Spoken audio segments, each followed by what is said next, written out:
Welcome to the Great Man Within podcast. Every episode is designed to help you discover and live the great man within you. What's up, fellas?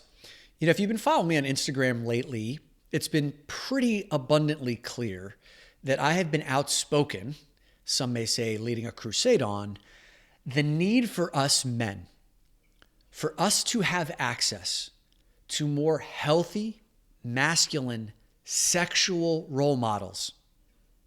Think about this for a second, guys.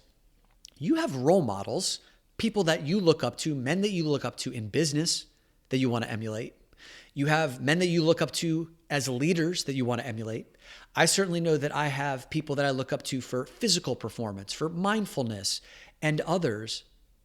But who do we look at when it comes to developing our own sense of healthy sexuality? We don't. We tend to hear mostly about men's sexuality when it's become a problem. Back in 2018, I attended Esther Perel's Paradox of Masculinity conference here in New York City. I had a chance to witness a sex therapist by the name of Dr. David Lay. Yes, his last name is Lay. He's a sex therapist. He makes that joke before you do because he's heard it 1,000 times. And it is still funny. He posed the question of, who are your sexual role models? And at the time, I remember thinking it was kind of a ridiculous question because it was just like, it's so far outside the realm of what we think about, because it's true. He went on to share that we hear about a man's sexuality and we're really only interested in it when it becomes a problem, right? So that's why where there's this void of healthy sexuality in male role models, then we turn to what's most available: the sexually successful men, the players, the porn stars, the pickup artists, right? These are the ones who we hear the most about. Certainly not a recipe for helping us to understand and deepen our relationship with healthy sexuality in our lives. So today, as we go into this conversation around the three forces that shaped your sexuality, I will be revealing stories from my life that may potentially help guide you in unpacking your hero's journey, your story of how did your sexual tastes, identity, behaviors, patterns, rituals, insecurities develop. And one caveat here, these three forces that shaped your sexuality are not going to deal with pornography today. So pornography is a force that definitely shapes many men's sexuality. It's the one that we're leaving out today. But these three forces, I call them the three F's: your family, your friends, and your faith, or lack thereof. Okay. So even having a lack of faith or not an absence of faith in your life has an absolute impact on your sexuality and how you developed over time. So the reason why this conversation is so important, guys, is when I entered Sex Addicts Anonymous, as someone who thought he was really self-aware, prided myself on my self-awareness, looked around at other people and admonished them for how little self-aware they were, I had no idea how many blind spots there were with respect to how my sexual desires, what I learned about sexuality, my belief systems around sexuality were formed without any conscious awareness, and how I was running on an operating system that I didn't choose consciously, which led me to, in my particular instance, a place of destruction. And for you, your life of sexuality may not be so extreme, but you can probably relate to the idea of maybe having unfulfilling sex, maybe having fantasies that you feel ashamed about, maybe not having an ability to express a desire with your partner, maybe having a fetish that you can't quite understand where it came from, maybe feeling ambivalent about the kind of sex you want, like feeling that it feels great, but then also feeling guilty about having had it. These are all products of the forces that shaped your sexuality at an early age. And the three F's, your family, your friends, and your faith, can give you a great lens into learning how you learned about your sexuality. So when I went into Sex Addicts Anonymous in January of 2013 and hired a sex addiction therapist and went through group therapy, I found one of the most powerful exercises was going back through my sexual history and doing an inventory, learning about how I learned about sexuality. So let's go to the family first. I grew up in an incredibly loving family. If you have ever listened to this show before, you know how much I adore and admire my parents. Could not have grown up in an environment where I was more cared for, loved upon, made to feel special. I can go on and on and on about that. But the bottom line is like I was wrapped in love, okay, from the very beginning. Having said that, in our household, sexuality was not something that was embraced. It was something that my parents felt uncomfortable talking about anytime there was a TV show with a sexually suggestive scene in the movie, and we'd all be sitting together as a family. You know, they would lunge across the couch and try and cover my eyes. The collective sphincter of the room would tighten and it would feel terrible and nauseating. And at the same time that my body was reacting like fireworks and wanting to see what was like, feeling great about what I was seeing, cloaked in these feelings of like yuck from my parents, or like there's something wrong with this, all of a sudden at a very early age conflated these incredible inner feelings with the external sensation of I would be punished or there's something wrong about this. That mixture of those two potent and opposing forces created a real cognitive dissonance in my inner world. And I'm sure many of you can relate to that kind of experience. Again, one of my early experiences, I had the chance one day to discover a Playboy magazine. It was like buried in the basement in these boxes that had just been like, packed away. It was old and dusty. And for some reason, it was like in our household. I think my father had gotten it as like a gift, a gag gift from a friend for his 40th birthday. And I was left alone in the basement looking at this naked woman in that centerfold that popped out, and finally having like a moment by myself to just like take in the glory of a naked woman and feeling all the feels of that and how amazing it felt. And moments later, feeling like I'd done something wrong. So again, strong opposing forces of this is amazing, I'm curious, it electrifies me, and there's something bad, there's something I'm doing that's wrong, I can get punished. And all of that, in many cases, just strengthened the feeling, the desire, but also made me feel like I was bad. And so what I learned from my family around sexuality is it's wrong, it's not something to be discussed, and it was something that kind of like lived off the side. Right? My friends, who I still have tight friendships with until this day, one of the things that I learned from my friendship groups, and this was like right around the time that I was discovering masturbation. So this was like 14 years of age. I had just switched schools from Catholic school, where I was a big fish, small pond, leader of the pack, moved to public school, no longer the leader of the pack, really lost my identity, felt very insecure on the inside. And I remember vividly having just stumbled upon this amazing thing called masturbation and going at it 4 or 5 times a day. And then finding myself in this conversation with a group of the cool kids who kind of, ran the class, where they were making fun of another kid who they discovered had been masturbating. And they made fun of him, made him a pariah, exposed him. And he was the weirdo, the odd one out. And all of a sudden, at the bottom of the social totem pole.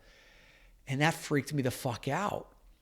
Because I'm like, holy fuck, if anyone finds out that I do that, then I'm going to be ostracized. I'm going to be made fun of. And I already feel, insecure and exposed as it is. If they were to find this out about me, then I'd be the outcast. So now, at the age of 14 years, right, knowing that this sexuality is wrong in my household, now it's wrong in school around my friends, and I feel like, there's something broken about me. And then the faith element. I grew up Catholic, going to 7 years of Catholic school, altar boy, youth group, the full nine, right? All of that. And the way that I was raised in my particular education system around in Catholicism was that sex, sexuality, anything sexual outside of marriage was sinful, right? It was, you'd go to hell if you had sex out of wedlock. Shouldn't be thinking about it. Shouldn't even be lusting about it. Even like lusting was considered sinful. And here I am lusting on the regular, like all the time. And what I'm learning is that that's wrong. And I can't help myself. I just keep wanting it. And I don't have anybody to talk to about this shit.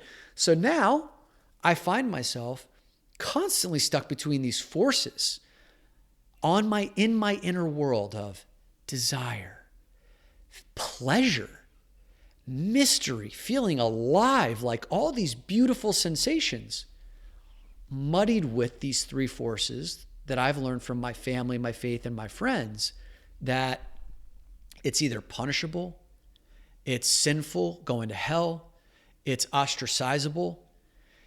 And for me, what that ended up doing was it created this really tormented, ambivalent relationship with my sexuality where I ended up creating this private world, this secret world that no one else knew about. And in this secret world, I felt alive. I felt excited. I felt like there was exploration. And at the same time, I felt bad, broken, wrong, deviant. And I carried that with me for decades of my life, guys. Decades of my life. Until it came crashing down back in 2013 when I entered Sex Addicts Anonymous. That set me on this path for the last 8+ years of really taking a deep look. And I can still, even through all the healing I've done over these last 8 years, I can still feel the residue of ambivalence in my sexuality where there are times, even when I self-pleasure, I masturbate now, where I feel the pleasure, but after it's over, I can feel myself admonishing myself for having done it and not even knowing exactly where that comes from. In a part of that, sometimes I've been able to trace back to, like, I'm not supposed to be, quote, doing that. And so I'm working deeply and intently to resolve and dissolve these old patterns that I learned from faith, family, and friends, because this sexual energy is something natural, beautiful, potent. Our sexual energy is the life force inside of us that allows us to create, that allows us to procreate. It's the reason why we are all here. And when that sexual energy enters into misguided hands, right, where people admonish it or turn it into some dark force or paint it in dark strokes, it creates that unnecessarily ambivalence.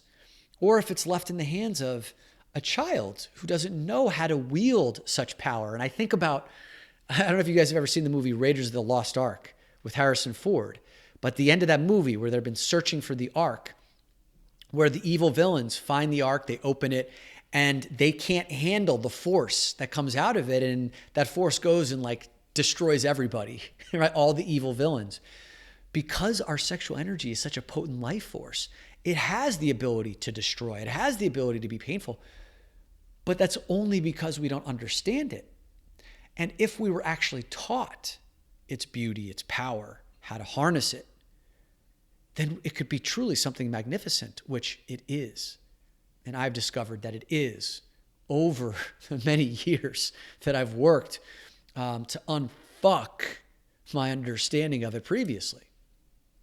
So what I'd love for you to do is to go back into your sexual history and start asking yourself the questions around these three forces, these three F's that have shaped your sexuality: your family, your faith, and your friends. In your family, what did you learn about sexuality? Was it something that was openly discussed? Was it something that was undiscussed, ignored? Was it something that was painted in dark strokes? Was it something that you learned by watching other siblings? Were you abused by family members, right? Start to ask some of these deeper questions. What did you learn from your family constellation about sexuality? And then See how that may show up in your present day. What did you learn from your friends about sexuality? Brian and I talk about this quite a bit. As boys, our sexuality oftentimes had very little to do with our sexual partners and much more to do with the power dynamics among other boys. Who was having sex first? Who had the cool stories? Who had the most hookups? Sex was much more about power dynamics than it was about, like, did it feel good? Did you feel like your heart connected to it? How did she feel about it? How did he feel about it? Like whatever, right? It was much more about power dynamics. How does that show up today? Many guys still feel like are running unconscious programming around, I use sex to validate, to make me feel like I'm either worthy, my self-worth is tied into it. So think about like what you learned from your friends about sexuality. Did you learn that women were disposable, that women were objects? Did you learn how to objectify women? Did you learn to make fun of them? Did you learn that they were only about their bodies? Like what did you learn from your friends at an early age? Or did you learn something great? Very few guys that I know of at an early age learn something great from their friends, but that's possible too. And then finally, what did you learn from your faith? I can tell you, in 4 years of Sex Addicts Anonymous, the rooms of Sex Addicts Anonymous were filled with men who grew up in rigid, oppressive, shame-inducing, fear-mongering, overbearing faiths that painted sexuality in dark strokes. And I'm not saying I'm not anti-religion at all. I have many wonderful relationships with men and women in my life whose religion and faith is central to their lives. And there are certain faiths that create a lot of negativity, cast a dark shadow on sexuality, and cause people who don't understand their sexuality and why they're feeling what they're feeling on their insides to automatically assume that they have been infected by the devil and that there's something wrong with them. And when those feelings persist and those urges persist, which they do, especially when they feel so strongly and then they're told that it's wrong, well, over time, it creates these acting outs, these separate lives like I had. So many of you, maybe on a less extreme level, have been taught guilt, have been taught that what you're doing is deviant, have been taught not to talk about it, have been taught that you're less clean, right? Less holy, especially maybe some of these kinks that you may have, sexually speaking, may be seen outside the realm of your faith, of being Christian or being Muslim or whatever it is. What did you learn from your faith? Or if you didn't have faith, how did that impact your sexuality? Right? What were the dynamics of not having a faith or having that presence? Did it allow you to explore sexuality more? Did it not have a governor on it? Were you a heathen because of it? Or were you able to find the freedom to explore without the negativity? Start to ask some of these questions about these forces that shaped your sexuality at a very early age and how they show up in the present moment today. All right, that wraps our discussion today on the 3 forces that shaped your early sexuality. If you found this conversation to be of value to you, would you please consider leaving a rating and review on Apple Podcasts? It takes you 20 seconds. Point to this episode in your review to allow the next man who needs to hear this episode to dive in a place that's going to be important and useful for him. Thank you.